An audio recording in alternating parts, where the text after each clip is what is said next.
In the reflection, behind the crowd of faces, stood Times Olivia herself, asterisk, but wrong eyeless, grinning, one hand raised in a wave. "Deep fake," Ben muttered, but his voice cracked.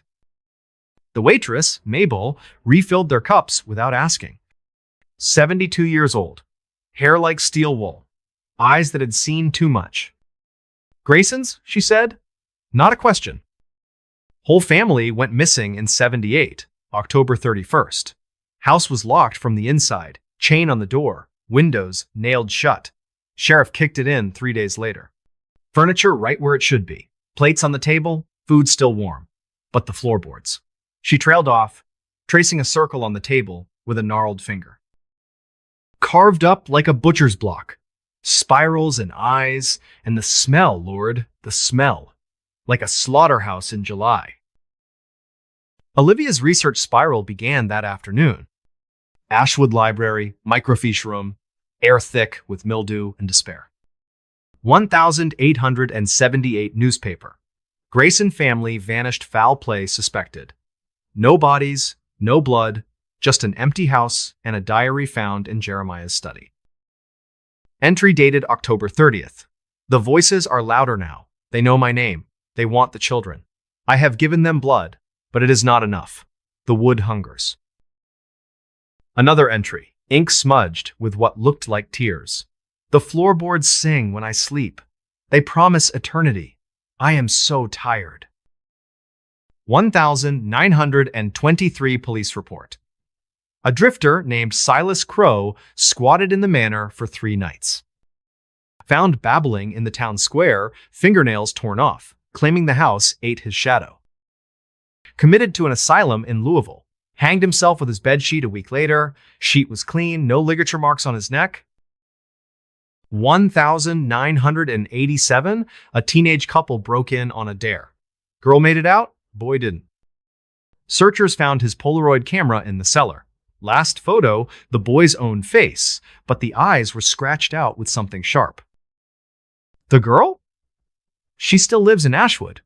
Won't speak, but every October 31st, she stands at the edge of the forest and screams at the manor until her voice gives out. Olivia needed more. She tracked down Dr. Evelyn Hart, retired history professor, last person to access the manor's sealed county records. Hart's house smelled of lavender and old paper. She poured tea with shaking hands. Jeremiah Grayson wasn't just a planter, she said. He was a student of the old ways, traveled to Haiti, Jamaica, the Carolina Lowcountry, collected grimoires bound in human skin. The manor's foundation? Built atop a pre-Columbian ritual site. The surveyors in 1851 found bones, hundreds arranged in spirals. Grayson paid them to shut up and pour the concrete anyway. Hart slid a photocopy across the table. A letter from Jeremiah's wife, Eliza, dated September 1878. He speaks to the wood now, cuts himself, and lets it drink. The children hear lullabies from the floor. I fear we are not alone in our skins. On the back, in different ink, the binding is complete. We are the house now. April 15th. Olivia and Ben returned at dusk, armed with better gear and worse nerves. They set up in the cellar, this time a cavernous space with stone walls, sweating moisture, and a dirt floor that shifted when you weren't looking directly at it. The wooden staircase down was the only wood in the room, and it creaked constantly, like something pacing above. At 1:17 a.m., the spirit box erupted in static, then a child's voice, "Daddy's home." The REM pod went berserk. Ben's thermal camera caught a heat bloom in the center of the room, human-shaped, but the core temperature read 212 degrees Fahrenheit, boiling. Then the floorboards above them bowed downward, sagging like a trampoline. Dust rained. The creaking became a chorus, dozens of voices layered, men, women, children, all saying the same word in different languages. Stay, rest, bleed, queda. Olivia's recorder picked up a new sound. Wet smacking, like lips on meat. Ben swung his flashlight up. The underside of the floorboards was moving. Faces pushed through the wood, mouths open, tongues lolling, eyes rolling white. One reached down, fingers elongating, and brushed Ben's hair. He screamed a sound Olivia had never heard from him and bolted up the stairs. Olivia followed, but her boot stuck. The wood had closed around her ankle like a mouth. She yanked free, leaving her boot behind, and felt warm liquid on her sock blood, but not hers. The cellar door slammed shut above her. Darkness swallowed everything except the red glow seeping between the floorboards. She pounded on the door, screaming for Ben. No answer. Just the wet smacking, closer now. She found the spare flashlight in her pack, clicked it on. The beam caught the far wall. A mural carved into the stone, spirals within spirals, and at the center a tree made of human arms, fingers twitching. The floorboards above creaked in a rhythm, left, right, coming down the stairs. She ran to the opposite side of the cellar, found a rusted coal chute, and clawed her way out into the night. Ben was gone. His truck was still in the driveway, driver's door open, keys in the ignition. Olivia called 911. Deputies arrived at dawn, searched the house, found nothing. No Ben, no boot, no blood. Just fresh scratches on the cellar door. BENISHOME. Olivia left Ashwood that day, but the manor didn't leave her. Back in her Louisville apartment, the hardwood floors started creaking at 2-3 a.m. every night. Not randomly, patterns. Morse code, she realized after the third week. The message was always the same. OLIVIACOMEHOME. Her mirrors fogged with breath that wasn't hers. Her reflection lagged half a second behind. She stopped sleeping, started hearing the wet smacking under her bed. May 2024, a new TikTok account posted from her phone, though she hadn't touched it in days. The video was 47 minutes long, live-streamed from inside the manor's master bedroom. It showed Olivia, barefoot, eyes rolled white, carving spirals into the floorboards with a kitchen knife. Is less than hash on. 2 hash is greater than. She was smiling. The chat exploded. Fake. CGI. She's trolling. At the 46-minute mark, she looked up at the camera and said, in a voice that was hers, but layered with dozens of others, "The wood is thirsty." Then she pressed the blade to her throat and dragged it across. The feed cut to black. When police kicked in her apartment door an hour later, they found her asleep on the couch, unharmed, knife in the sink. The video was gone from her phone. But the floorboards in her living room? Fresh spirals, still wet. June 2024. Searchers found Ben's GoPro in the manor's attic. The memory card held one file. 12 minutes of footage. It started with Ben running up the cellar stairs, screaming Olivia's name. The camera jostled, then steadied on the foyer. The front door was open, moonlight spilling in. Ben whispered, "Thank God," and stepped outside. But the footage didn't show the porch. It showed the cellar again. Same angle, same dust motes in the air. Ben spun around, confused. The door behind him was gone, just stone wall. The creaking started above him. He looked up, and the lens caught it. The ceiling lowering, floorboards descending like a press. Ben's last words, "It's inside the wood. It's in the..." The feed cut as the wood touched the camera lens, smearing it with something red. 2025. The manor still stands. The county condemned it, but the demolition crew quit after the first day. Their foreman reported the wrecking ball bouncing off the foundation like hitting rubber. One worker swore he saw faces in the brick, mouthing more. Drones sent in for survey footage show the interior changing hallways, lengthening, stairs spiraling into nowhere. And every night at 2-3 a.m., the local police scanner crackles with a child's voice. "Come play."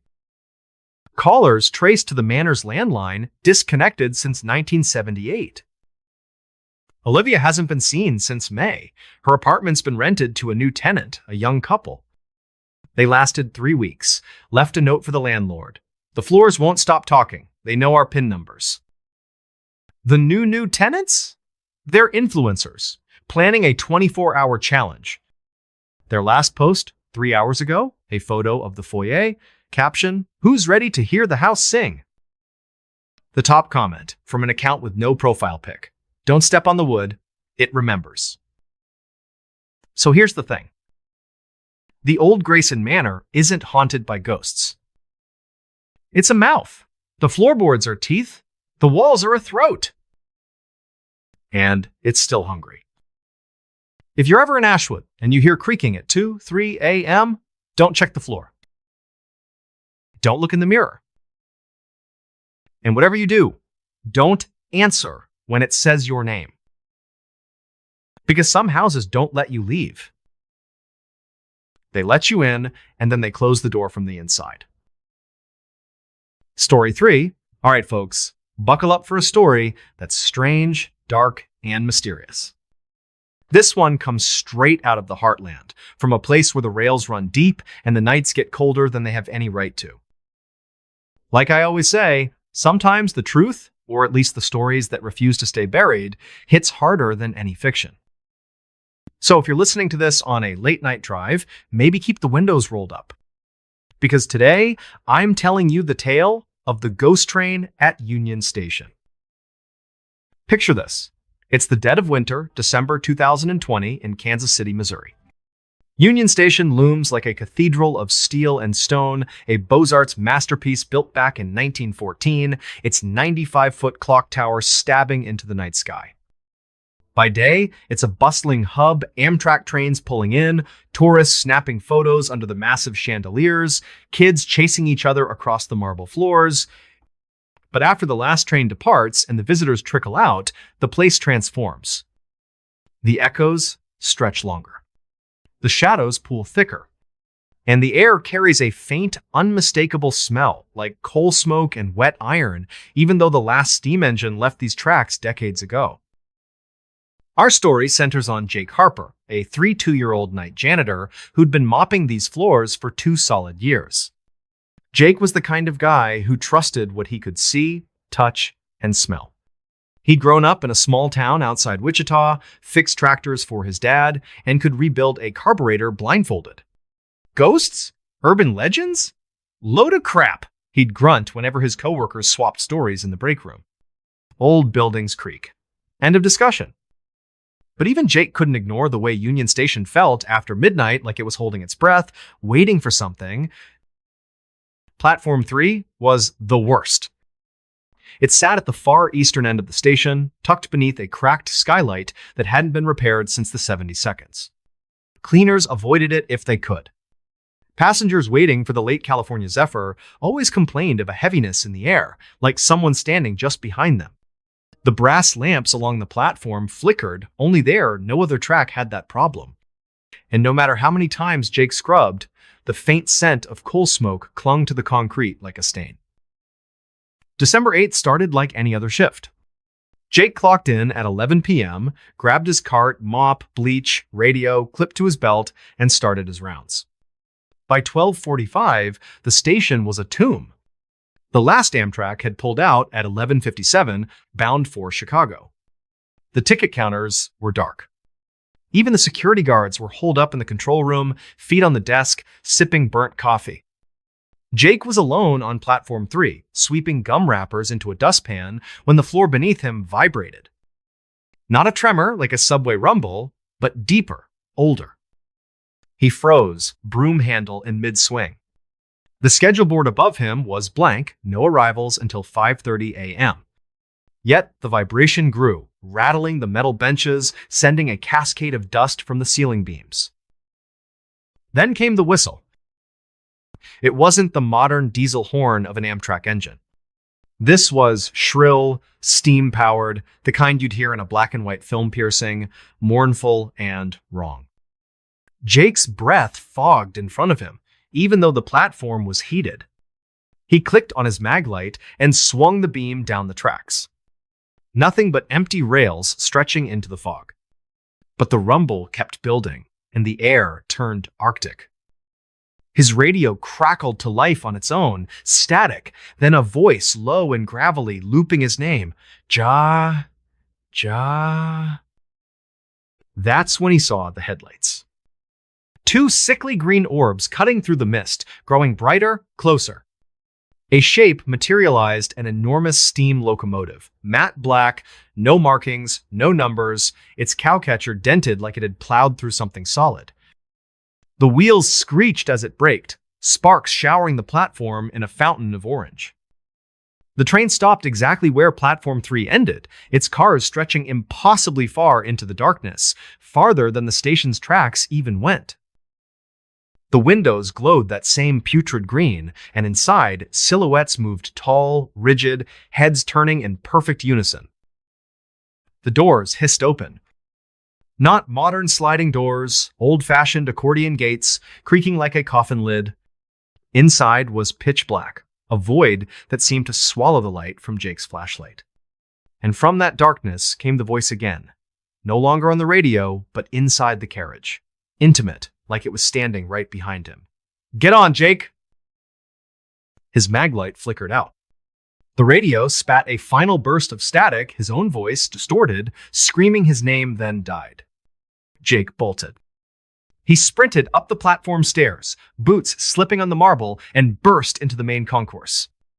The chandeliers overhead dimmed to a sickly amber, and in the shadows beneath the grand clock, he saw them figures in 1,930 attire, men in fedoras, women in cloche hats, all pale as moonlight, watching him with eyes that reflected the green glow from below.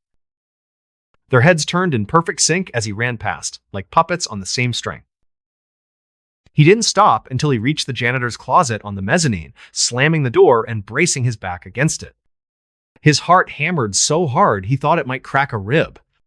When he finally caught his breath, he radioed his supervisor, Maria, a no-nonsense veteran who'd been at Union Station since the 90 seconds.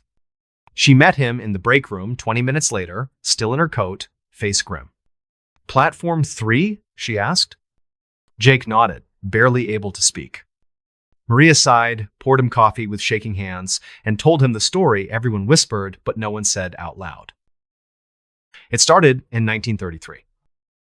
The Midnight Express was a crack passenger train running the Kansas City St. Louis line, known for luxury Pullman cars and a schedule so tight you could set your watch by it. On December 8th, exactly 87 years to the day before Jake's encounter, a brutal blizzard slammed the Midwest. Ice coated the rails outside the city. Visibility dropped to zero. The train never slowed.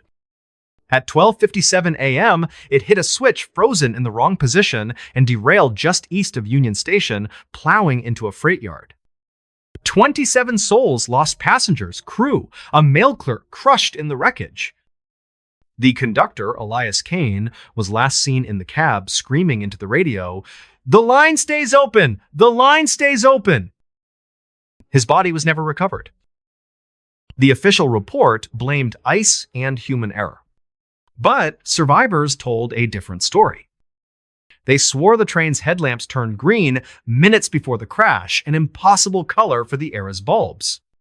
One woman claimed Elias's eyes glowed the same shade as he fought the controls. And in the twisted metal, investigators found the cars warped into spirals metal bent like taffy, defying physics. Maria slid a folder across the table.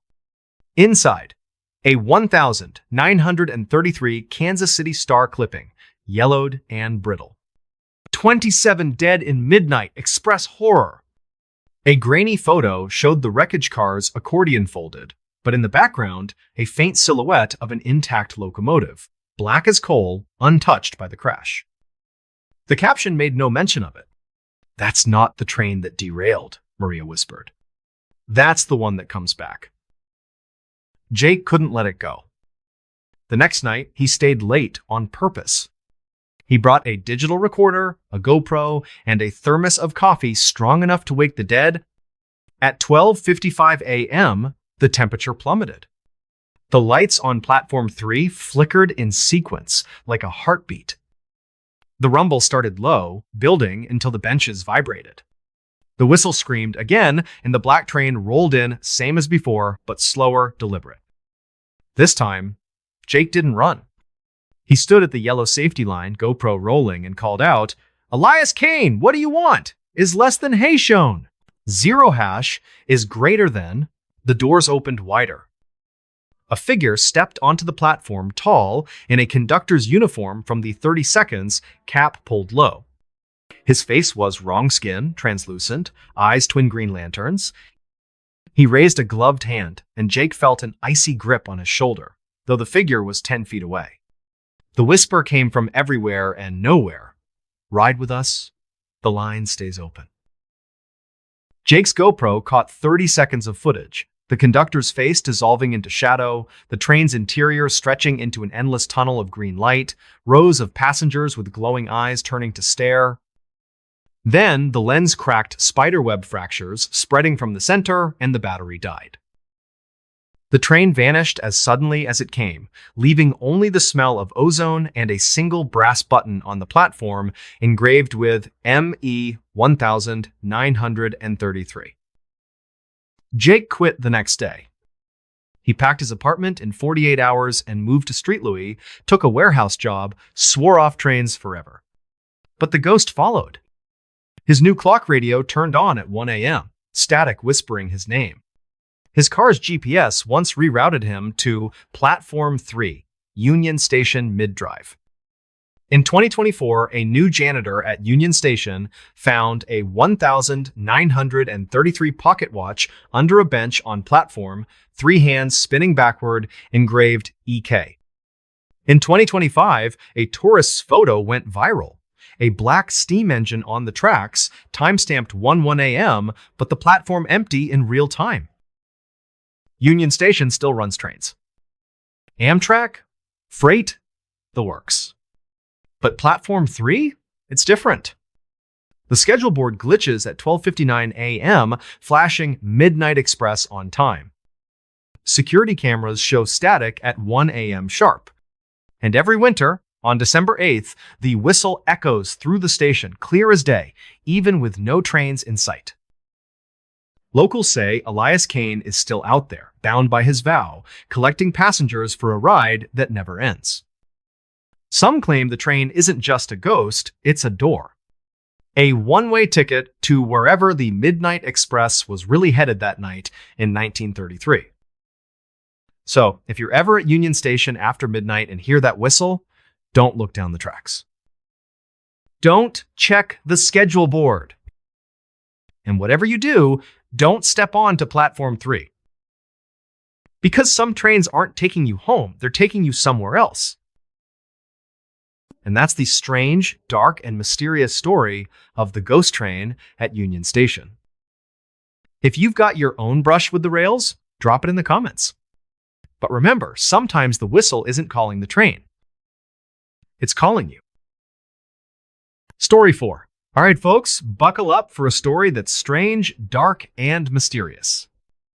This one slithers out of the American Southwest along a ribbon of cracked asphalt that's seen more dreams die than come true. Like I always say, sometimes the truth, or at least the stories that refuse to fade with the sunset, hits harder than any desert heat. So if you're listening to this while cruising the open road, maybe keep your eyes on the rear view. Because today, I'm telling you the tale of the vanishing passenger at Route 66 bus stop. Picture this. It's the dog days of July 2023, and the Arizona stretch of old Route 66 is a furnace. The sun has baked the blacktop until it ripples like water, and the air shimmers with heat devils that dance across the horizon. Ghost towns huddle in the distance. Oatman, with its wild burrows and clapboard storefronts frozen in the 1,950 seconds, is the closest thing to civilization for miles. But out here, between the saguaro skeletons and the endless red rock, the Mother Road feels less like a highway and more like a vein pumping memories, regrets, and something else through the desert night. Our story centers on Lily Martinez, a 9-year-old freelance photographer from Tucson. Lily lived behind the lens, chasing the perfect shot of Americana in decay, rusted neon signs, abandoned motels, diners with "closed forever" painted in peeling letters. She'd built a following on Instagram with her Vanishing West series, and this trip was the big one, a solo cross-country haul for a glossy magazine spread. Lily was a skeptic to her core urban legends were just bad lighting and overactive imaginations. Ghosts don't pay the bills, she'd laugh. But even she couldn't deny the way the desert pressed in after dark, like the land itself was watching. July 14th, just past midnight. Lily's '99 Jeep Cherokee was running on fumes and caffeine, the AC long dead. She'd been pushing 12 hours straight from Flagstaff, chasing the golden hour that never quite materialized. Her eyes burned, her back ached, and the endless white lines were starting to blur. That's when she spotted it, a bus stop that shouldn't exist. No town, no gas station, no reason for public transit in 100 miles. Just a rusted metal sign on a leaning pole, the words "bus stop" barely legible, and a splintered wooden bench that looked older than the highway itself. The paint on the sign was chipped everywhere except one spot, the time. 1:15 a.m. Glowed faintly as if freshly applied, though the rest was sun-bleached to bone. Lily pulled over, tires crunching on gravel. She killed the engine, stepped out into the oven-breath night, and stretched until her spine cracked. The silence was absolute, no crickets, no wind, just the low throb of her cooling radiator. She grabbed her Nikon from the passenger seat, planning a quick shot of the sign for the irony file. That's when she saw him. A man sat on the bench. He hadn't been there when she parked. Lily would swear on her camera. He wore a faded denim jacket, sleeves frayed, and a wide-brimmed Stetson pulled low over his face. His boots were scuffed rawhide, the kind you'd see in a John Wayne flick. He sat perfectly still, hands on his knees, staring down the empty road like he'd been waiting since the Eisenhower administration. Lily's skin prickled. "Hey," she called, voice cracking in the dry air. "You okay out here?" The man lifted his head. His face stayed in shadow, but his voice floated across the 10 feet between them, soft, almost melodic, with a faint drawl. "Waiting for the 1:15 bus, miss. We brank 24 and 5 to 2. Lily glanced at her phone, no service, but the clock read 12:58 a.m. "Buddy, nothing's running out here till morning, if ever," she said, forcing a laugh. He tilted his hat back, just enough for moonlight to catch a smile. "It's always on time for me." A chill cut through the 90-degree night. Lily raised her camera, more reflex than thought, and snapped a frame. The flash strobed white across the desert. When her vision cleared, the bench was empty. No footsteps in the dust. No heat shimmer. Just the sign swaying slightly, though there was no wind. Her stomach dropped. She checked the camera's screen and froze. The photo showed the man exactly as she'd seen him, but his eyes, they were pure white, no pupils, no irises, glowing like twin moons. And he was staring straight into the lens, smiling wider than physics allowed. Lily stumbled back to her Jeep, heart jackhammering. The key turned, but the engine coughed once, twice, then roared to life. As she peeled out, her radio, dead for hours, crackled awake. Static, then a voice, not music, not DJ chatter, but the man's drawl layered over itself. "Stay for the bus, stay for the bus." The dash clock froze at 1:15. She floored it, tires screaming, until the stop vanished in her mirrors. 20 miles later, she rolled into a 24-hour Sinclair station on the edge of Kingman, hands shaking so bad she could barely pump gas. The clerk, Gus, an old-timer with a face like cracked leather and a name tag older than Lily, took one look at her and poured coffee without being asked. "Oatman stop?" he grunted. Lily nodded, spilling the story. Gus's eyes narrowed. "That'd be Henry Cole," he said, voice low. "Been waiting since '54. He slid a faded Polaroid across the counter. A grainy shot of the same bench, same sign, same man denim jacket, hat, white eyes staring at the camera. "Took this in '89, Gus said. He was gone when the flash popped. Then he told her the crash. July 14th, 1954, exactly 69 years earlier. A Greyhound Cine cruiser, packed with 38 souls, headed from LA to Chicago, hit black ice on a curve near the stop. The driver overcorrected, the bus rolled, and fire swallowed the wreckage before help arrived. Everyone died. But the manifest listed 39 passengers. The extra? Henry Cole, a drifter who'd hitched a ride in Barstow, no ID, no luggage, just a denim jacket and a promise to catch the next ride, wherever it goes. His body was never found in the charred remains. Survivors, nearby motorists who saw the crash, swore the bus's headlights flashed pure white seconds before it veered. Gus leaned in. Henry shows up every year on the anniversary, sits on that bench, asks for the 115. And if you talk to him, he tapped the Polaroid. He don't let go easy. Lily couldn't sleep. She holed up in a Kingman motel, but at 1:15 a.m. sharp, the room's ancient CRT TV flickered on static, then the man's face filling the screen, white eyes unblinking. The mirror fogged with a handprint too large to be human. Her Nikon, charging on the nightstand, chimed 47 new photos. She scrolled every shot from the last 24 hours, now had Henry in the frame, standing just behind her, smiling. She drove to the Mojave Museum at dawn, digging through microfiche and dusty files. A 1,954 Arizona Republic headline. 39 TH passenger missing en route 66 Inferno. A survivor's statement. Henry had been muttering all night. The ride ain't over. The ride ain't over. A 1,962 trucker's log donated by his widow picked up a hitchhiker near Oatman Stop. Denim jacket, no shadow. Vanished when I blinked. Found his ticket on the seat dated 1,954.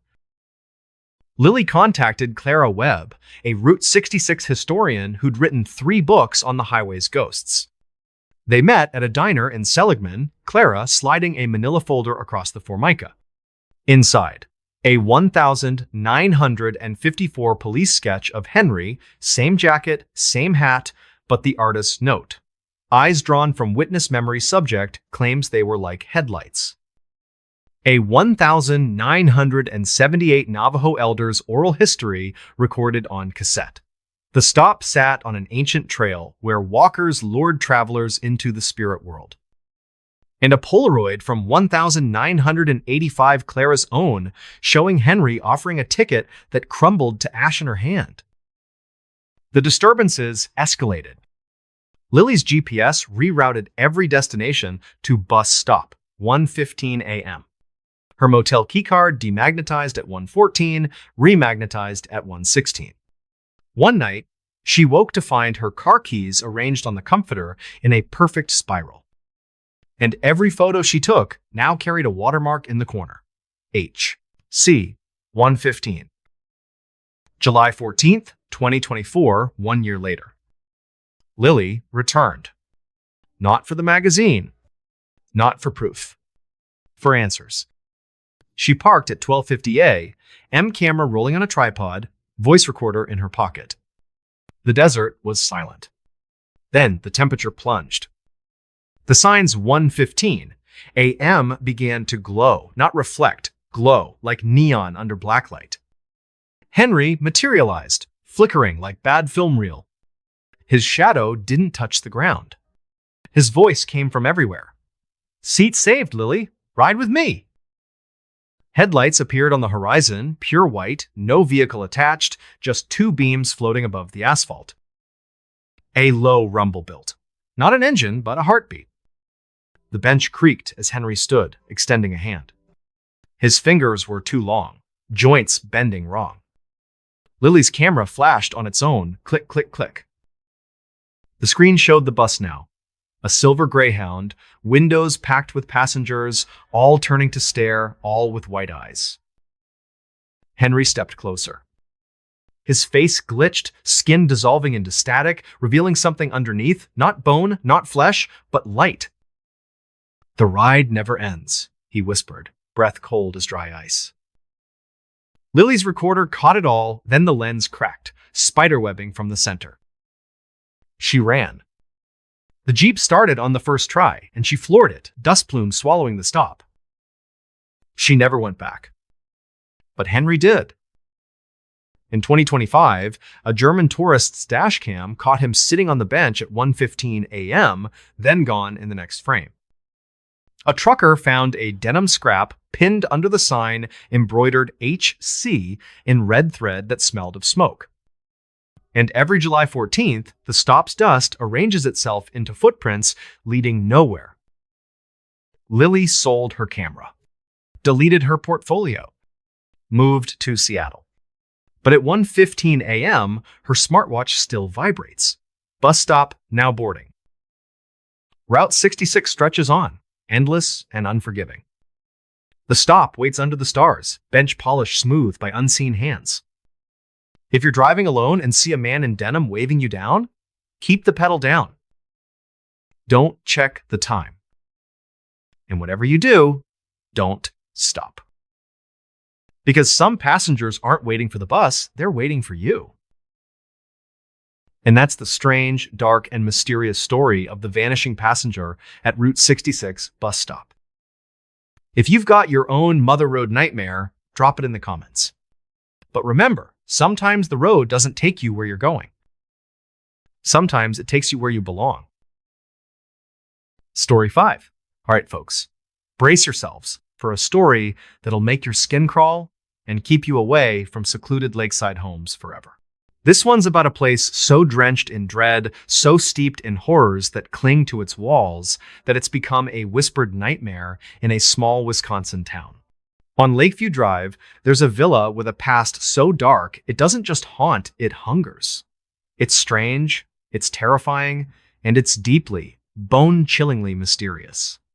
Like I always say, sometimes the truth is weirder and far scarier than anything you could dream up. So, lock your doors, because I'm about to tell you the story of the haunted villa on Lakeview Drive. It was the winter of 2024 in the quiet town of Willow Lake, Wisconsin, where the villa on Lakeview Drive, a decaying Gothic mansion from the 1872, loomed over the frozen shore of Lake Winnebago.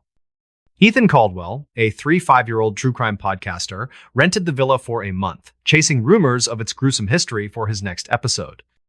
The house was a wreck, peeling wallpaper, warped floorboards, and a stench of rot that no cleaning could banish. Locals warned Ethan to avoid it, whispering about the hungry house that eats its guests, but Ethan, a hardened skeptic, laughed it off as rural superstition. On January 9th, Ethan was recording in the villa's study at 3 a.m., the witching hour when the world feels wrong. The air was heavy, the lake outside silent under a crust of ice. Then he heard a wet, dragging sound, like something heavy being pulled across the floor above. His recorder picked up a low growl, not animal, but guttural, inhuman, followed by a whisper. "Ethan, feed us." The room's temperature plummeted, his breath clouding, and his laptop screen glitched, showing a live feed of the hallway, a figure, hunched and eyeless, clawing at the walls. Ethan grabbed a flashlight, heart hammering, and checked the upstairs hallway. It was empty, but the walls were slick with a black, oily substance that smelled of decay. Scratches marred the wood, forming words, "Stay forever." His phone, left in the study, began playing his podcast, except it wasn't his voice, but a chorus of screams, chanting his name. The lights flickered, and in the mirror at the hall's end, he saw not his reflection, but a mass of writhing shapes, their mouths gaping, eyeless faces pressed against the glass. Panicked, Ethan called his friend Mia, a local bartender who'd tipped him off about the villa. She arrived, pale, and admitted the house was cursed, tied to a 1902 massacre. The villa's first owner, Dr. Elias Morrow, a surgeon obsessed with the occult, was rumored to have experimented on vagrants, draining their blood in the basement for rituals to bind the hungry ones. When townsfolk stormed the villa, they found 13 bodies, mutilated, and Elias gone, his journal describing a door in the walls that demanded sacrifice. The villa was sealed until the 1,980 seconds when it reopened as a rental only for guests to vanish or flee, raving about eyes in the dark. Ethan dug into the town's archives. A 1902 newspaper reported the massacre, noting strange details. The bodies were drained, their faces frozen in screams, and the basement walls were carved with spirals and eyes. A 1,950 seconds police report described a squatter in the villa found babbling about mouths in the floor before disappearing. A 2020 Reddit thread detailed a renter hearing growls and seeing shadows with no eyes, their camera capturing a figure that wasn't there. The horrors intensified. Ethan's bedroom door slammed shut at 3 a.m., locking him in, the knob burning hot to the touch. His mirror cracked, oozing the same black oil, which formed words, "Give us more." While of this work. Footprints, wet and bloody, appeared on the ceiling, pacing above his bed. One night, Mia visited and saw a hand-gray, claw-like reach from under the floorboards, grabbing at her ankle before vanishing. Desperate, Ethan contacted a local historian, Dr. Helen Voss, who knew the villa's grim lore. She uncovered a 1902 letter from Elias's assistant claiming he'd opened a rift in the basement, summoning entities that fed on life. A 1920 surveyor's note described the villa's foundation as unnatural, with tunnels leading nowhere, lined with bones etched with spirals. Helen warned Ethan the house wasn't haunted, it was alive, feeding on those who stayed too long. On January 20th, Ethan set up cameras to confront it. At 3 a.m., the dragging sound returned, louder, shaking the walls. The basement door creaked open, revealing a staircase descending into pitch black, where a red glow pulsed. Ethan's camera caught a figure, tall, eyeless, its mouth a gaping maw crawling up the stairs, whispering, "You're ours." He ran, but his flashlight died, and the walls seemed to breathe, closing in. His final recording captured a scream his own, mixed with a chorus of growls, "Feed us." Ethan fled the villa, but the nightmare clung to him. His apartment's mirrors fogged at 3 a.m., showing eyeless faces. His dreams were filled with the villa's basement, a writhing mass of mouths calling his name. In 2025, a new tenant found a blood-stained recorder in the villa playing Ethan's voice saying, "I'm still here," as which in problem. Locals call it the Hungry House, and some say it's Elias's rift, others a demon tied to the land feeding on souls. To this day, the villa on Lakeview Drive stands, its windows dark, waiting for guests. If you're there at 3 a.m. and hear dragging, don't go downstairs. Because some houses don't just haunt, they consume. Ethan wasn't just a skeptic, he'd laughed off haunted house stories on his podcast, but the villa's air felt alive, pressing against his skin like a predator, sizing him up. The house's windows seemed to watch, their glass warped, reflecting distorted faces even in daylight. Locals avoided Lakeview Drive, claiming the lake itself hummed at night, a low drone that made dogs howl. That January night, the dragging wasn't just a sound, it vibrated in Ethan's bones, like the house was chewing something alive. The growl wasn't just inhuman, it pulsed with hunger, and the whisper seemed to claw inside his skull, knowing his darkest fears. The laptop's feed showed the figure's limbs bending wrong, its eyeless face splitting into a smile too wide for a human jaw. The mirror shapes weren't just shadows, they writhed, their mouths snapping, as if trying to break through the glass. Mia's story was worse. She'd heard the growls as a teen, biking past the villa, and saw a face in the window eyeless, its mouth dripping black oil. A 1,900. And 2 police log noted the massacre's victims had no blood, their bodies arranged in a spiral in the basement.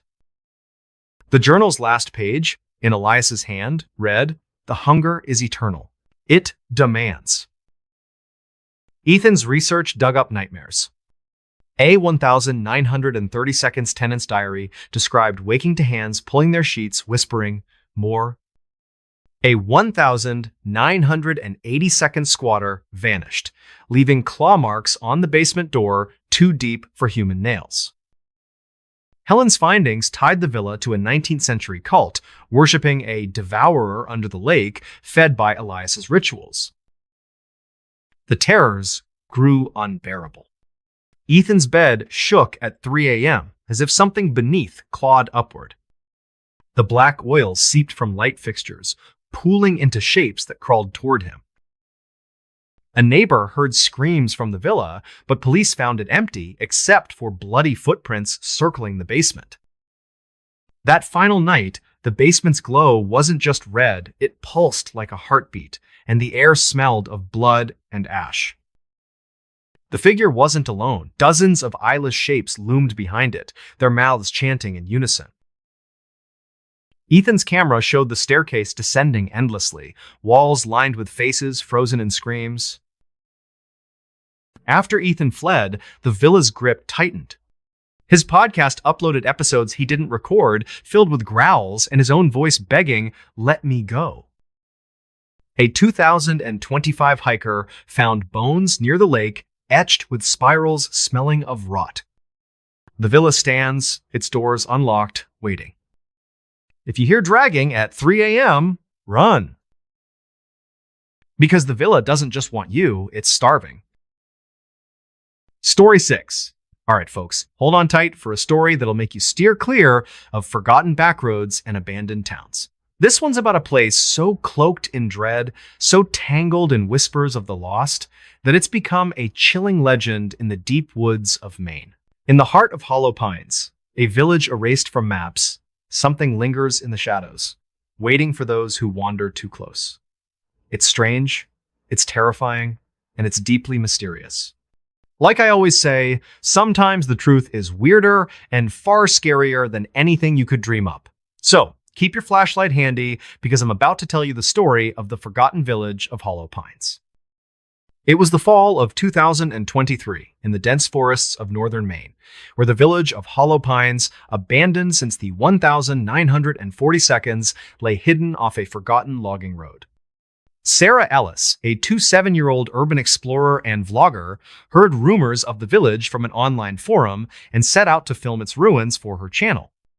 The path to Hollow Pines was overgrown, the air thick with pine and decay, and the few locals in nearby Millinocket warned her to stay away, muttering about a place that keeps what it takes. Sarah, a thrill seeker who'd explored dozens of abandoned sites, brushed it off as small-town folklore. On October 12th, Sarah reached Hollow Pines at dusk, her camera rolling. The village was a skeleton of rotting cabins, a collapsed church, and a sagging mill, all swallowed by moss and vines. The silence was oppressive, broken only by the creak of warped wood. As she filmed the church, her camera glitched, capturing a faint hum like voices chanting beneath the ground. Then she saw a figure, cloaked in tattered rags, standing in the mill's doorway, its face hidden but its eyes glowing faintly red. Her flashlight flickered, and a whisper hissed through the trees. "Sarah, join us. What's some pretty % one for liferin?" Heart racing, Sarah checked her footage, which showed the figure moving closer, though she hadn't seen it approach. The air turned icy, and her compass spun wildly, pointing nowhere. In the church, she found scratches on the altar names, dozens of them, including hers, carved fresh in the wood. Her phone's screen cracked, displaying a photo she didn't take, a circle of figures, eyeless, holding hands around her shadow. Terrified, Sarah called her friend Nate, a fellow explorer back in Portland, who drove to Millinocket to meet her. At a diner, she told a local Amos, an old logger with haunted eyes. He went still, then spoke of a 1942 fire that wiped out Hollow Pines, killing most of its 60 residents. The village was a logging outpost, but rumors swirled of a cult led by a preacher, Amos Kane, who worshipped the voice in the pines. Survivors claimed the fire wasn't natural flames moved like they were alive, sparing the church but burning names into its altar. Sarah dug into the archives at Millennick's library. A 1942 newspaper clipping described the fire, noting oddities. Bodies were found charred, but arranged in a circle, and Kane's body was missing.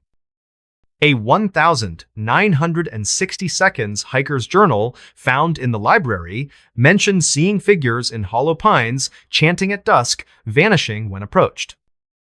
A 2017 Reddit post detailed a camper hearing their name whispered in the village, their tent slashed with the word "stay." The horrors grew worse. Sarah's camera kept recording after she turned it off, capturing footsteps circling her tent at night. The villages, dry for decades, bubbled with black water that smelled of ash. Nate, joining her for a second trip, saw shadows in the mill, their limbs too long, crawling on walls like spiders. One night, Sarah's sleeping bag was dragged toward the church while she slept, stopping only when she screamed. Desperate, Sarah contacted a local historian, Dr. Clara Holt, who knew Hollow Pines' dark past. Holt found a 1942 letter from a survivor claiming Kane's cult opened a gate in the church, summoning something that fed on the living. A 1922 surveyor's map showed the village built over an ancient burial mound marked with warnings of a pine spirit. Holt warned Sarah the village wasn't abandoned, it was claimed, binding souls to its soil. On October 20th, Sarah returned alone, camera rolling, determined to expose the truth. At midnight, the chanting grew louder, shaking the ground. The church doors swung open, revealing a red glow inside, where figures eyeless, their mouths gaping, swayed in a circle. Her camera caught a voice, not hers, screaming, "You're ours!" The air thickened, and hands cold, gray, claw-like, grabbed her ankles from the dirt. Her last footage showed her running, the figures chasing, their red eyes burning through the dark. Sarah vanished that night. Nate found her camera in the church, its battery dead, but the footage intact, showing her face, pale, mouthing, "I'm still here." Her backpack was found in the well, soaked in black oil. In 2025, a hiker reported seeing Sarah's figure in Hollow Pines, standing in the mill, her eyes red, whispering names. Locals call it the Taken Village, and some say it's Kane's cult, others a spirit that never sleeps. To this day, Hollow Pines lies hidden, its ruins waiting in the pines. If you're there at midnight and hear chanting, don't follow it. Because some villages don't just die, they claim you forever. Sarah wasn't just a thrill seeker, she'd laughed off ghost stories on her vlog, but Hollow Pines felt alive, the trees seeming to lean closer, watching her every move. The village's air was wrong, thick with a sweet rot that clung to her skin. Locals said animals avoided the area, and even birds wouldn't fly over the church.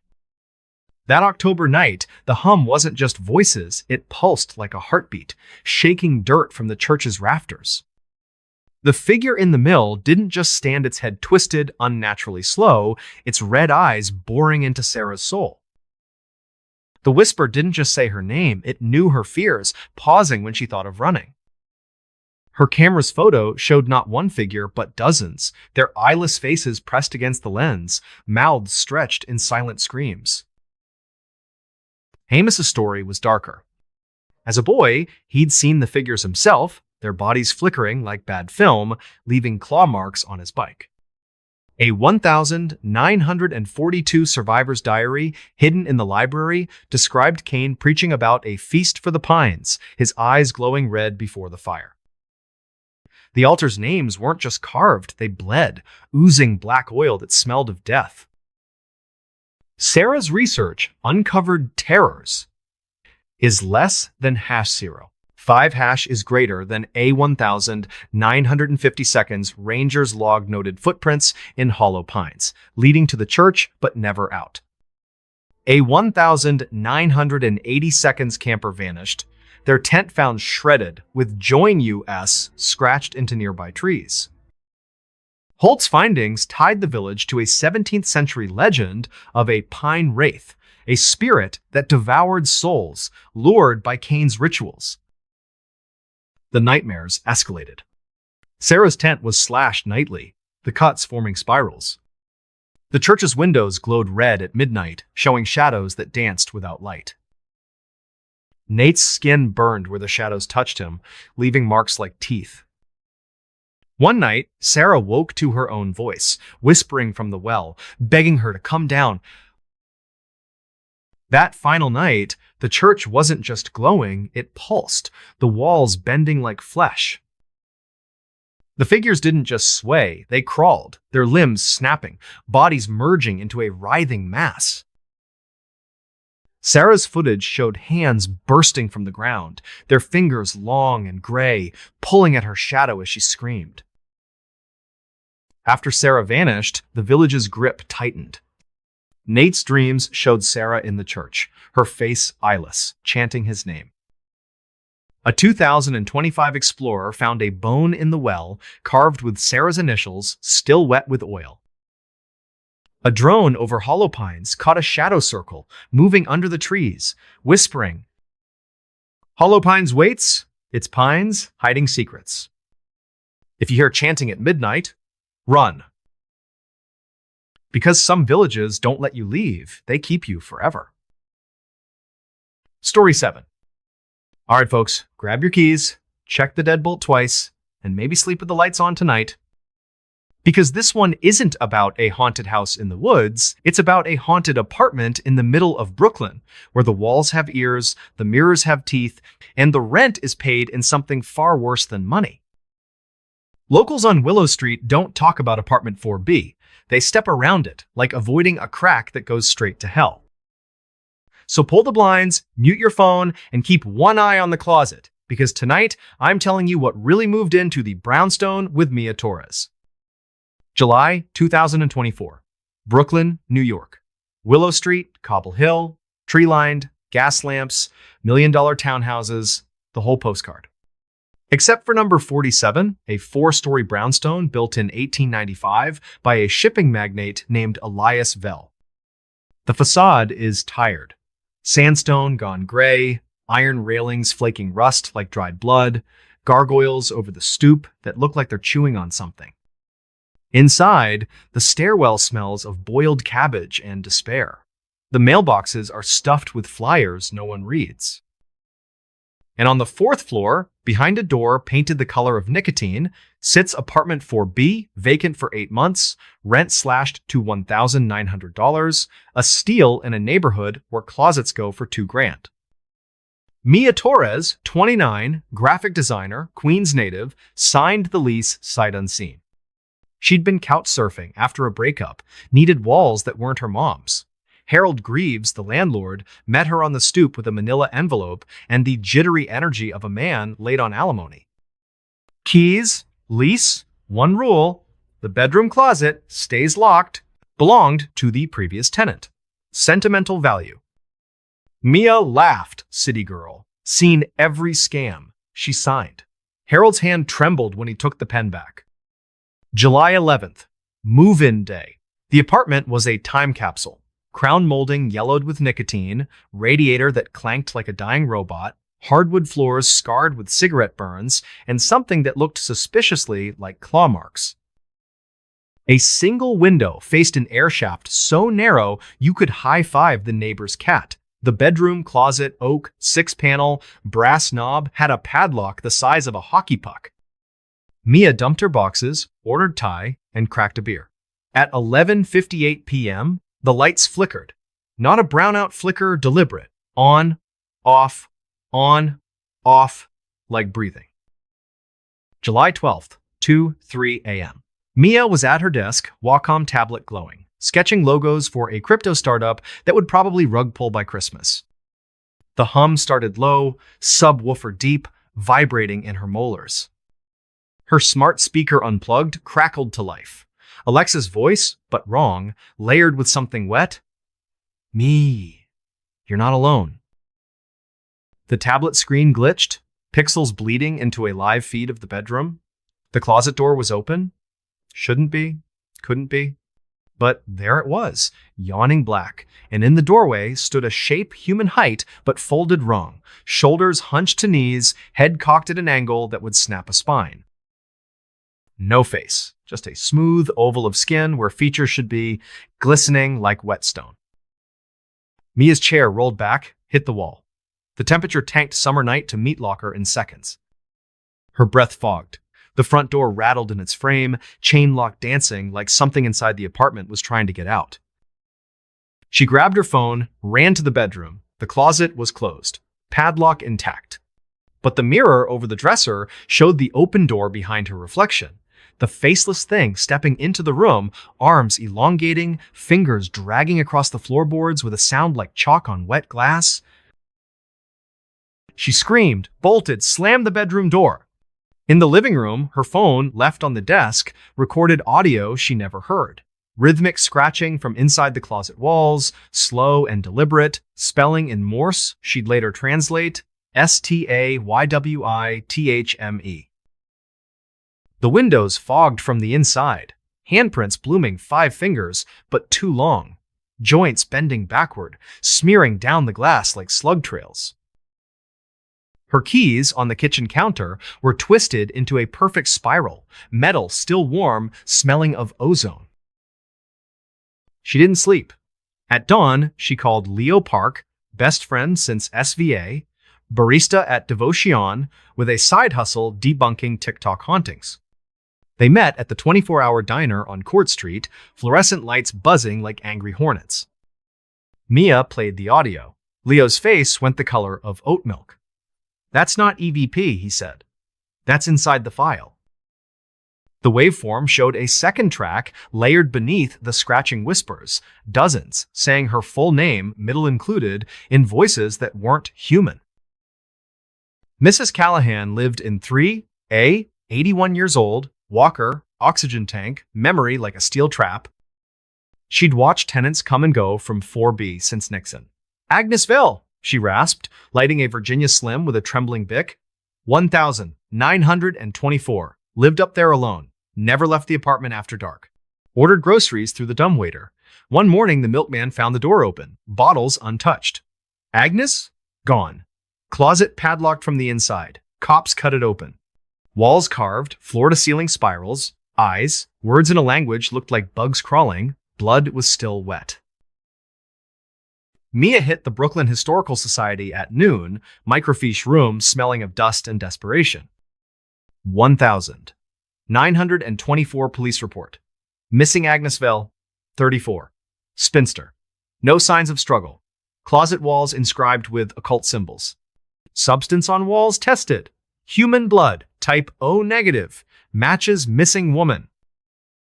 A 1,925 follow-up. New tenant, Mr. Kowalski, lasted 6 days. Found catatonic in the hallway, babbling about the man with no face in the mirror, committed to Creedmoor.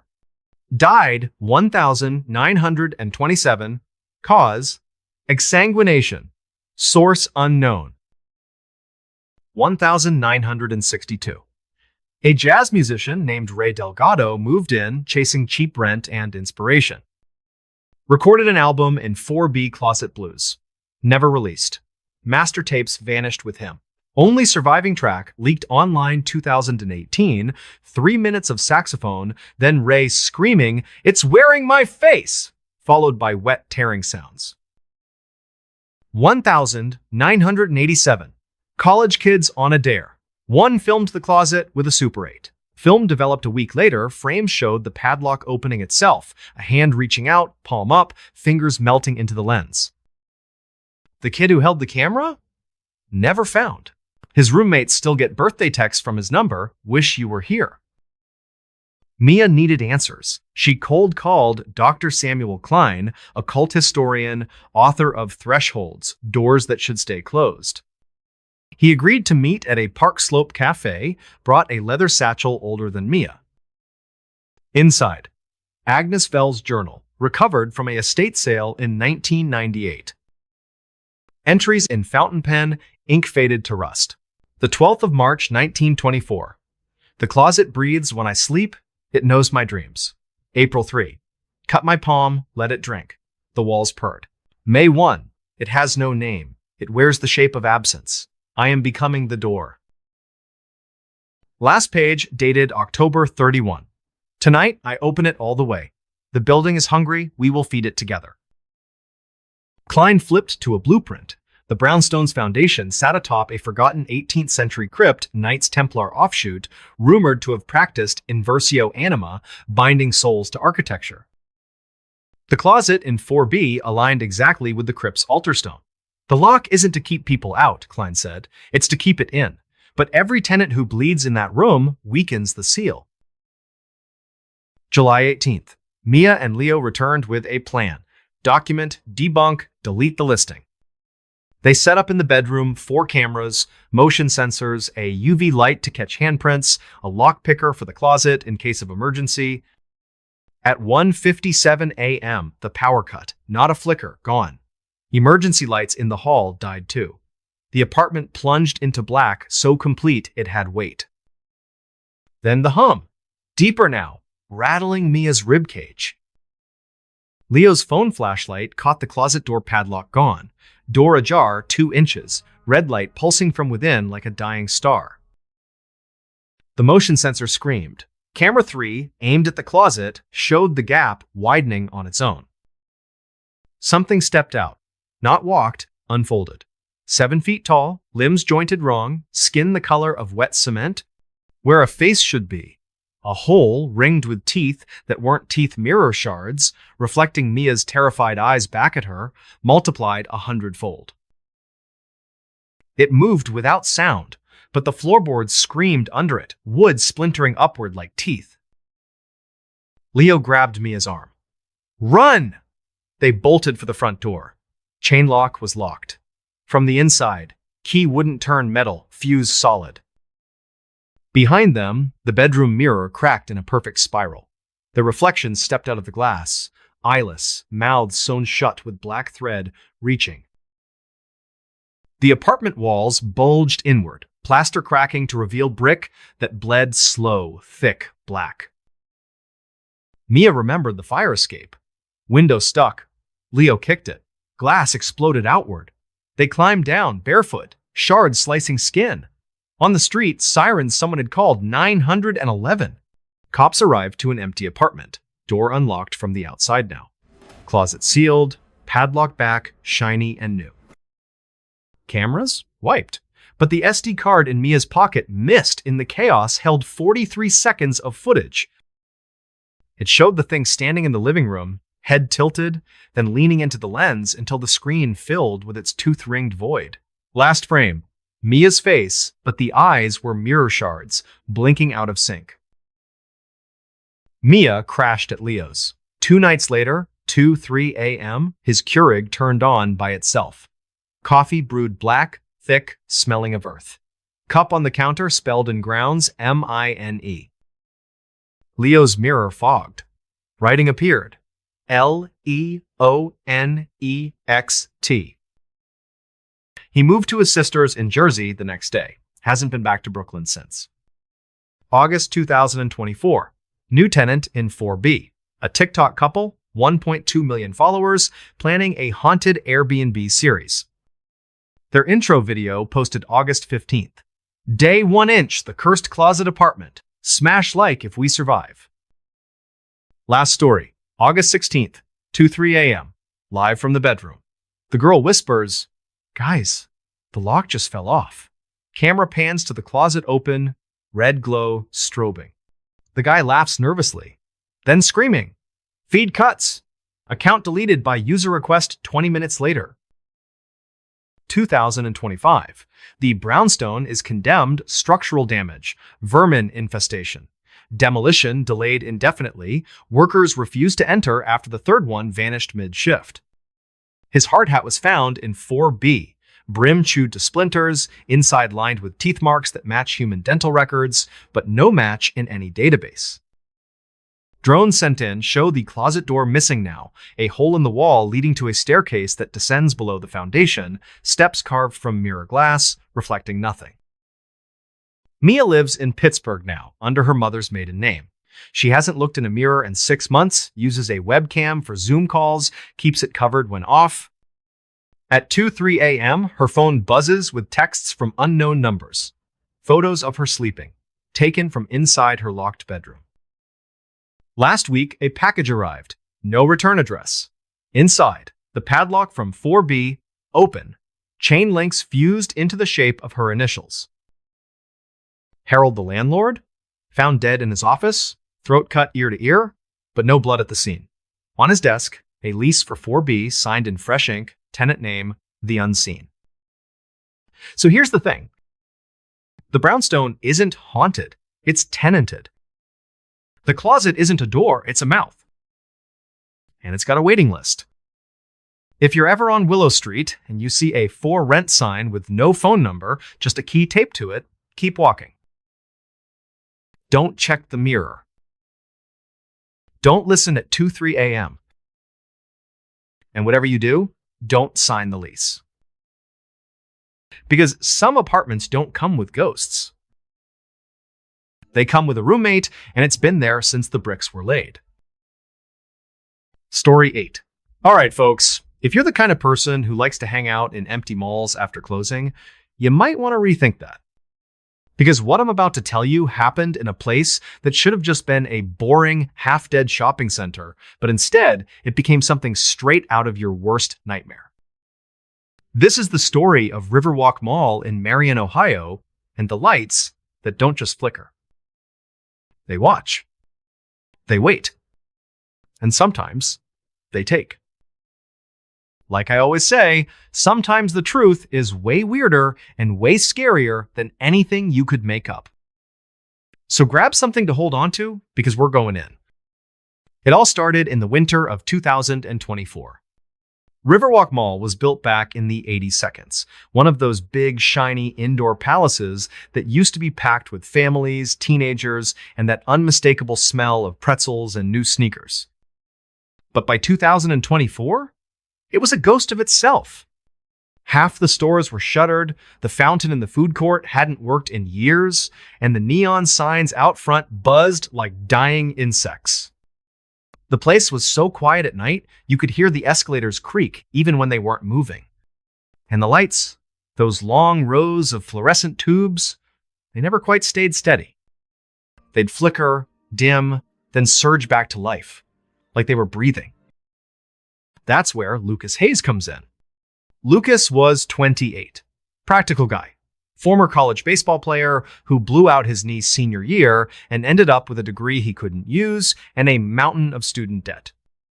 So he took the night security gig at Riverwalk, 10 p.m. to 6 a.m., walking those empty corridors with nothing but a flashlight, a radio, and a thermos of terrible coffee. His coworkers, mostly older guys who'd been there forever, kept dropping these weird warnings. Don't look at the lights too long, kid. If they start pulsing, get out of that wing. The arcade's the worst. Whatever you do, don't go in there alone after 1 a.m. Lucas laughed it off. Faulty wiring, bad ballasts, maybe some bored janitor pranking the new guy. He'd seen the viral videos, the haunted mall clickbait, and he wasn't about to fall for that nonsense. But the mall had other plans. December 15th. 2024. 1:03 a.m. Lucas is doing his rounds on the second floor, passing the darkened Sunglass Hut, the abandoned Spencer's Gifts with its dusty lava lamps, when the lights start doing something wrong. Not just flickering, but strobing. Like a club, but colder, sharper. The shadows jump across the floor in jagged slashes, and Lucas feels the hair on his arms stand up. His radio crackles, but it's not his supervisor's voice. It's his name. Lucas? A whisper, dry, like wind through dead leaves. Stay. He stops dead in front of the old arcade fun zone, the sign used to say, but half the letters are burnt out, so it just reads Foo Zone. The gates are down, padlocked, but through the metal grate, he sees movement. Not a person, not exactly. Something tall, thin, its body made of static, like TV snow given shape. No face, just a head that tilts slowly toward him. Lucas's flashlight dims, the beam shrinking like it's being sucked into the dark. And then his phone buzzes in his pocket. He pulls it out, and the camera app is open. Recording. On the screen, there's a face. Not human. Made of light, flickering, with two black voids where eyes should be staring right at him. The mouth opens, but no sound comes out. Just the word forming in the static. See. Lucas backs away, his boots squeaking on the tile, and that's when he feels it. The floor, vibrating. Not an earthquake, something under the tiles, pulsing. He looks down, and the grout between the squares is cracking. Black liquid seeps up, thick, oily, smelling like burnt plastic and copper. It spreads, slow, deliberate, forming letters right at his feet. See us? His walkie-talkie explodes with voices. Not one, dozens. Children laughing, women screaming, men growling, all saying his name in overlapping waves. The mall's PA system, which hasn't worked in years, suddenly hums to life. A low chant. Guttural. Ancient. Echoing through every corridor. Lucas runs. Past the pretzel stand, past the darkened kiosk selling phone cases, down the escalator that hasn't moved in a decade. He doesn't stop until he's outside, gasping in the freezing air, the parking lot lights buzzing overhead like angry hornets. He calls Tara. Tara's another guard, been there 2 years, tough as nails, doesn't scare easy. She meets him at the 24-hour diner on the edge of town, the one with the flickering open sign that never quite turns off. Lucas is shaking, shows her the phone video. The face, the word, the static figure that wasn't there when he looked with his own eyes. Tara's quiet for a long time. Then she says, "You need to talk to Earl." Earl's the janitor. Been mopping these floors since 1986. He's sitting in the corner booth, nursing a coffee that's more cream than coffee, hands like sandpaper from decades of bleach and floor wax. When Lucas shows him the video, Earl doesn't flinch. Just nods, slow, like he's been waiting for this. 1987, he says. December 23rd. Fire in the basement arcade. Electrical fire, they said. But it wasn't. Earl leans in, voice low, like the walls might be listening. 12 people died that night. Shoppers, kids, and Victor Klein. Victor was maintenance, obsessed with the wiring. Kept saying the mall was alive, that the electricity wasn't just power, it was a doorway. He'd work alone down there, rewiring, soldering, whispering to the cables like they could whisper back. Night of the fire, witnesses said the lights didn't just spark, they screamed. When they found the bodies, they weren't burned. They were fused. Skin melted into the arcade machines, eyes wide open, mouths stretched like they were still screaming, but the screams were coming from the speakers. Victor, they never found all of him. Just his hand, still clutching a live wire, fingers black, but the wire was glowing. Like it was drinking him. Lucas doesn't sleep that night. He's at the library at 9 a.m., digging through microfilm, old newspapers, police reports. The fire made page 1, but the details, they got buried. One article mentioned unidentified vocalizations from the PA system during the blaze. Another, a paramedic statement about the victims' faces being etched into the circuit boards, like photographs burned into metal. A 1,992 security log, a guard quitting after his flashlight exploded in his hand, leaving burns in the shape of eyes. A 2005 message board post, a teenager claiming the photo booth in the arcade printed a picture of him, but with no eyes. and the timestamp was 3 hours in the future. The mall doesn't let go easy. Lucas goes back the next night, because rents do, because he's not a quitter. But now, he's watching the lights. And they're watching him. Every night at 1 a.m., his flashlight dies. Not the battery, the bulb melts. Glass dripping like wax, black oil pooling inside the lens. The escalators start moving, backward, grinding, even though the power's off. He finds his reflection in the glass storefronts, but it's wrong. The reflection blinks a half second after he does. Smiles when he doesn't. One night, he sees Tara's reflection, but Tara's not there. Her reflection mouths his name, then reaches out, fingers pressing against the inside of the glass. He starts recording everything. Body cam, phone, even an old GoPro strapped to his chest. The footage? It's not normal. Timestamps jump. Audio captures whispers that aren't in the room. One clip, he's walking past the arcade and the gate is open. It shouldn't be. Inside, the machines are on. Pac-Man, Galaga, the basketball game, all glowing, but the screens aren't games. They're faces. Dozens of them, flickering, mouths moving in sync. Feed us, they chant, voices coming from the speakers, from the walls, from inside his skull. Tara quits after that. Shows up at Lucas's apartment at 3 a.m., eyes bloodshot, skin blistered in perfect circles where the lights touched her. "It wore your face," she whispers. "In the arcade, it looked like you, but the eyes, they were bulbs.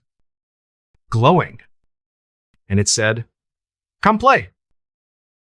Lucas goes to the source.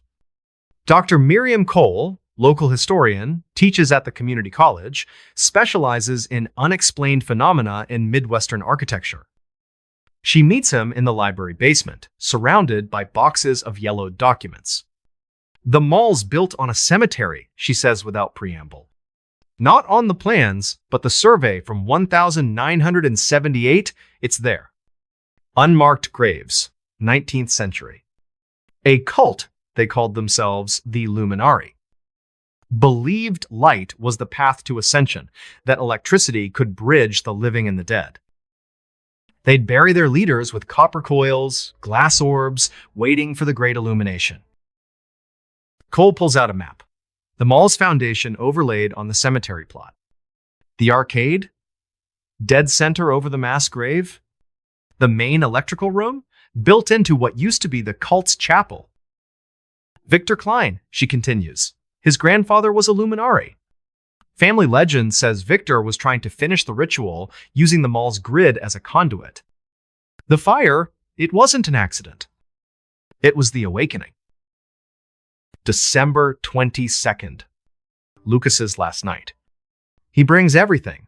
4 cameras, EMF detectors, the UV light, even a crucifix his mom mailed him after he told her he was having weird dreams.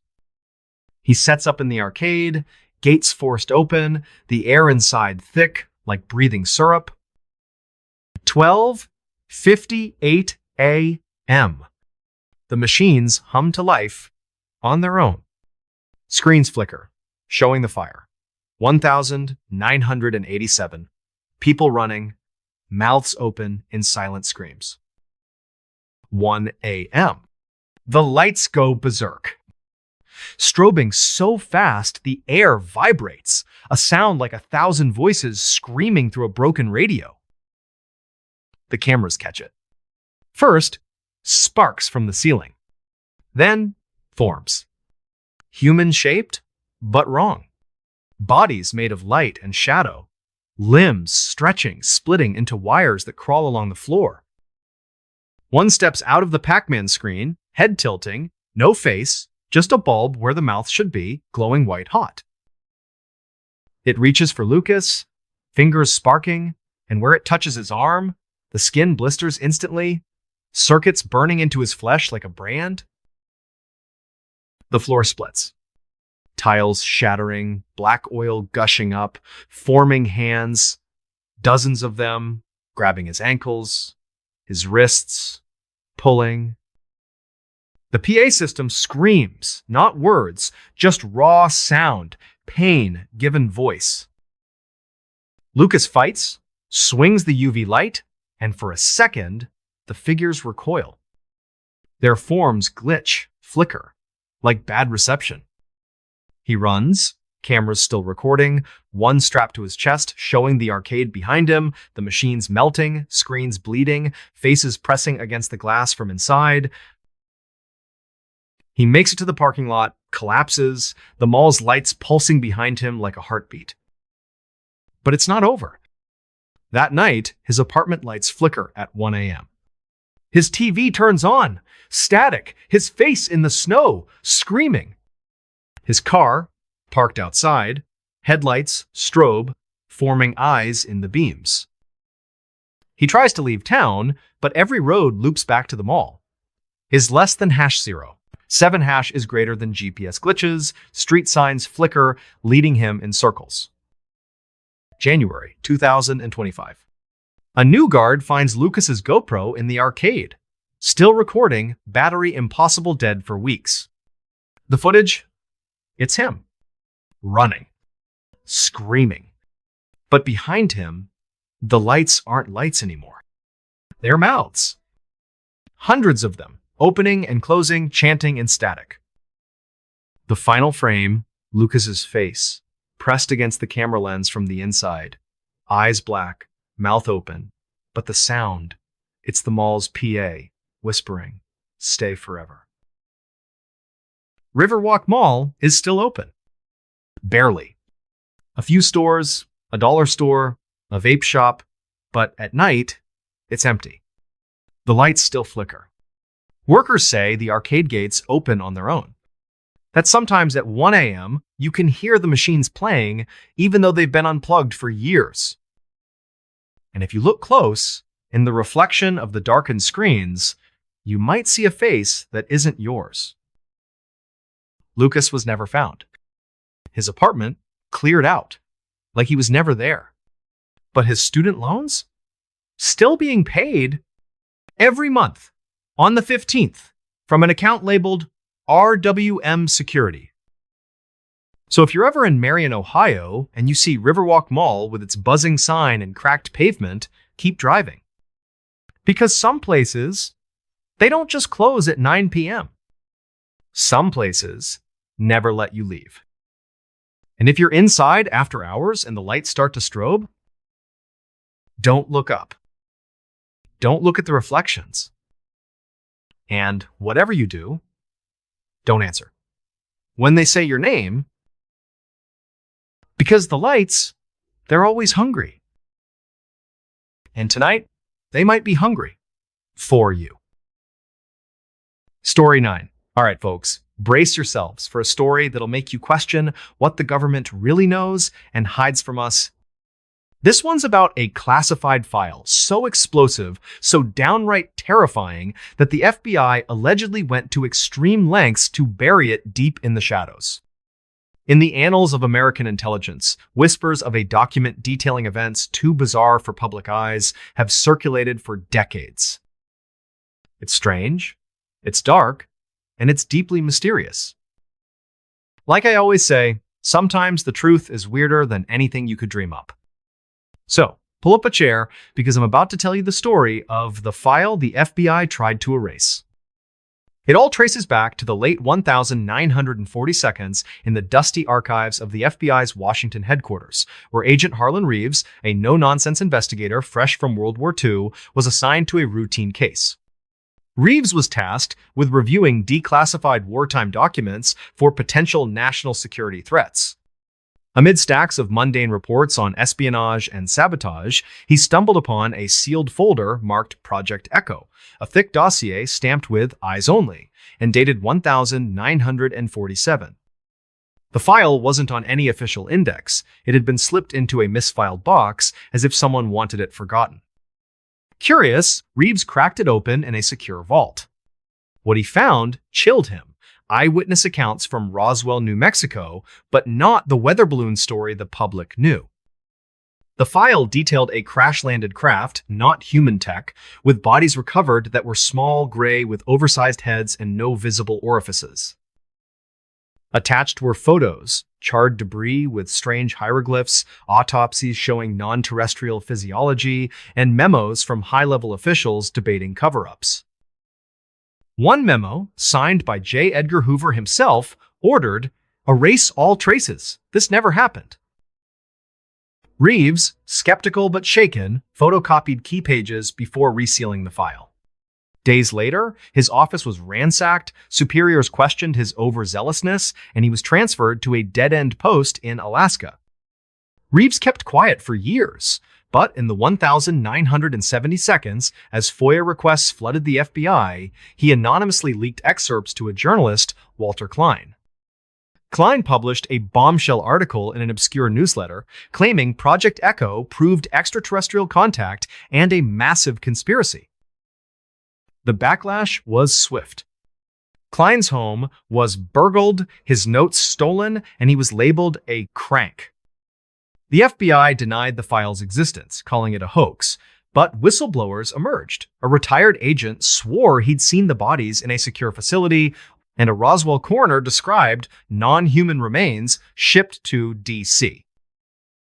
In 1980, during a congressional hearing on UFOs, questions about Project Echo were shut down, with officials citing national security. Here's where it gets darker. Leaked pages mentioned echo effects, witnesses hearing voices post-crash describing visitations from the entities, and tech anomalies like malfunctioning radios broadcasting alien languages. One report detailed a containment breach in 1952 where a survivor claimed the beings communicated telepathically, warning of an impending harvest. Reeves, before his mysterious death in 1985, ruled a heart attack, but rumored suicide, left a note. "They're watching. The file is the key." In the digital age, hackers claim to access redacted FBI servers, finding digital ghosts of Project Echo corrupted files with symbols matching Roswell debris. A 2010 seconds WikiLeaks dump included fragments, but they vanished hours later.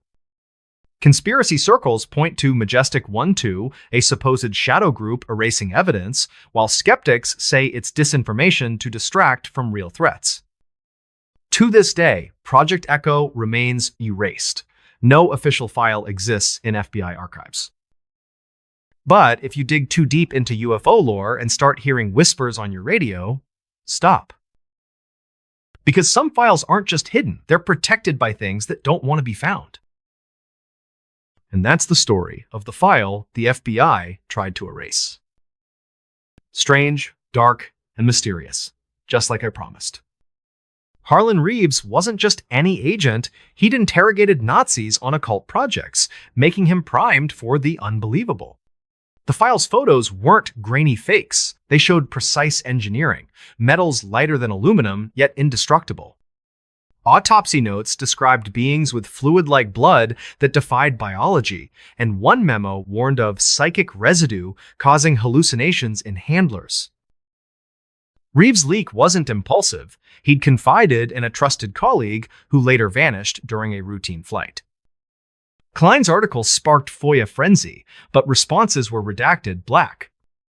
The 1,952 breach?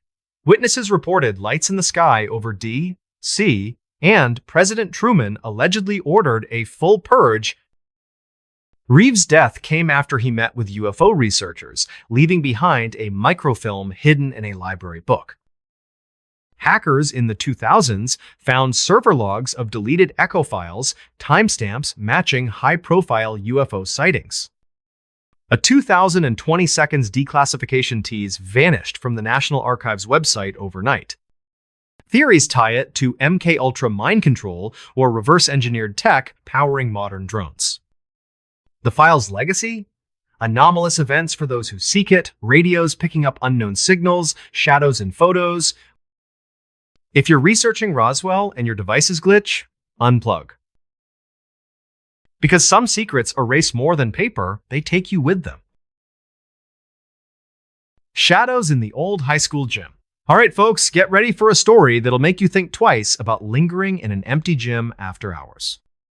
This one's about a place so steeped in strange happenings, so shadowed by things that shouldn't be there, that it's become the stuff of legend in a small Texas town. In an old high school with a past no one likes to talk about, something lingers in the gym that's not just the echo of sneakers on hardwood. It's strange, it's dark, and it's deeply mysterious. Like I always say, sometimes the truth is weirder than anything you could dream up. So, grab a seat, preferably not in the bleachers, and let's dive into Shadows in the Old High School Gym. It was the spring of 2019, in the small town of Lockhart, Texas, where Lockhart High School, a weathered brick building from the 1932nd, stood as the heart of the community. Mia Torres, a 8-year-old history teacher and assistant basketball coach, was new to the school, eager to make her mark. The gym, with its faded paint and creaky bleachers, had a reputation among students, whispers of shadows that moved after dark, and a cold spot near the free throw line that no one could explain. Mia, practical and no-nonsense, chalked it up to teen gossip and an old building's quirks.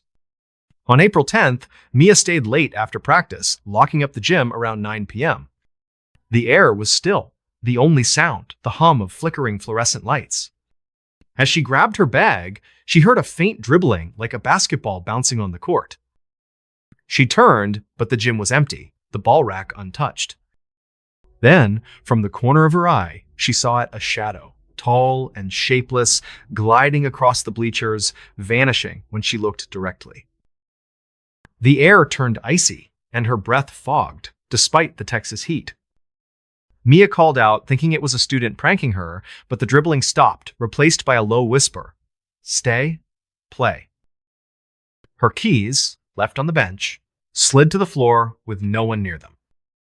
Heart racing, she grabbed her things and bolted, but as she locked the door, she swore she saw a figure in the gym's window, standing at center court, its head tilted unnaturally. The next day, Mia confided in the janitor, Carlos, a 60-year-old who'd worked at the school for decades. His face paled, and he admitted the gym had always been wrong.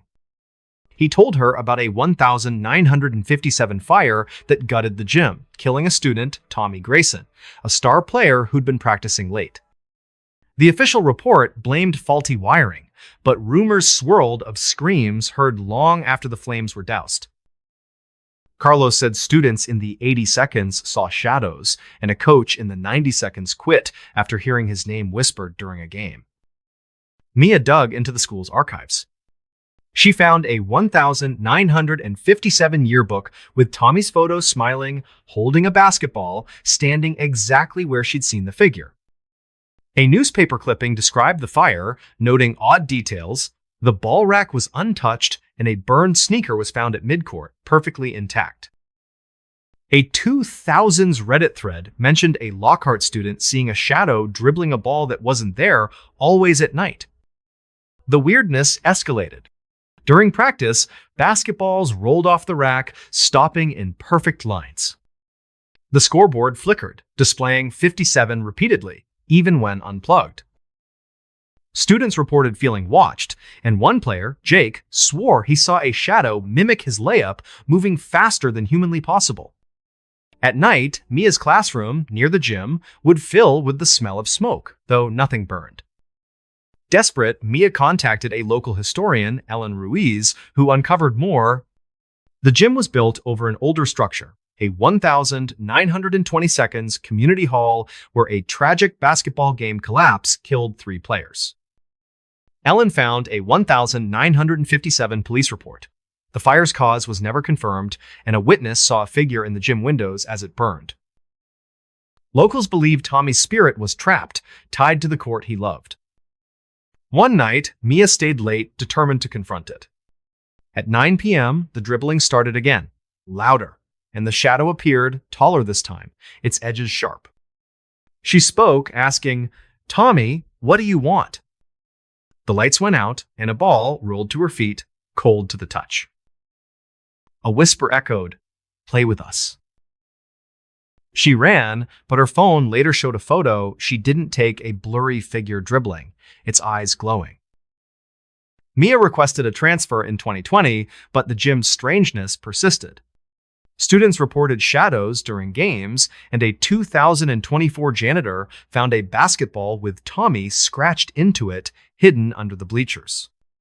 Locals called the gym the Shadow Court, and some say it's not just Tommy, other players from the past are there too. To this day, Lockhart High's gym is still in use, but coaches avoid late practices. If you're alone and hear a ball bouncing at night, don't look. Because some shadows don't just watch, they want to play. Mia wasn't just practical, she was a stickler for logic, dismissing ghost stories as small-town exaggerations, though the gym's heavy air made her uneasy from day one. The court's faded lines seemed to shift under certain lights, and the bleachers creaked even when empty. Students avoided the locker room, claiming it smelled of ash, no matter how much it was cleaned. That April night, the dribbling wasn't just a sound, it echoed in Mia's chest like a heartbeat. The shadow wasn't just shapeless, it stretched unnaturally, its edges fraying like smoke, and it moved without touching the floor. When her keys fell, they landed in a perfect circle, as if placed. The figure in the window wasn't just tilted, its head was bent at a 90-degree angle, impossible for a human neck. Carlos's stories went deeper. He'd seen the shadow himself in the 90 seconds, dribbling a ball that vanished when he approached. He found a 1,957 janitor's log noting cold spots and voices begging to play after the fire. The burned sneaker from the clipping? It was Tommy's, left at mid-court like a marker, untouched by flames that melted steel beams. Mia's research uncovered more. The 1,920 seconds collapse wasn't just a tragedy, survivors reported hearing laughter from the rubble like a game continued underground. A 1,960 seconds coach's diary described a ball bouncing on its own during a storm, stopping when he shouted Tommy's name. Ellen's findings included a 1,930 seconds photo of the community hall showing players with eyes that reflected light like animals. The disturbances grew stranger. The gym's clock froze at 9:13 p.m., the exact time of the 1,957 fire. Players felt hands brush their shoulders during drills, and Jake's basketball had scratches forming 57 after his shadow encounter. Mia's classroom lights flickered, casting shadows that mimicked dribbling motions on the walls. That final night, the shadow didn't just appear, it loomed, filling the gym with the smell of burning rubber. The ball at Mia's feet was freezing, with faint scratches spelling, "Stay." Her phone's photo showed not one figure, but three, their forms blending into each other, eyes glowing like embers. After Mia left, the gym's reputation grew. A 2023 game was halted when the scoreboard flashed play repeatedly. A student's phone recorded a whisper during practice. "You're next." The 2024 basketball with Tommy's name was still warm, like it had just been held.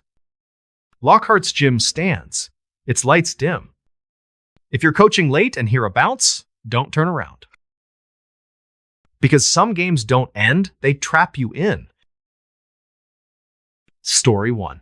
All right, folks, buckle up for a story that's strange, dark, and mysterious.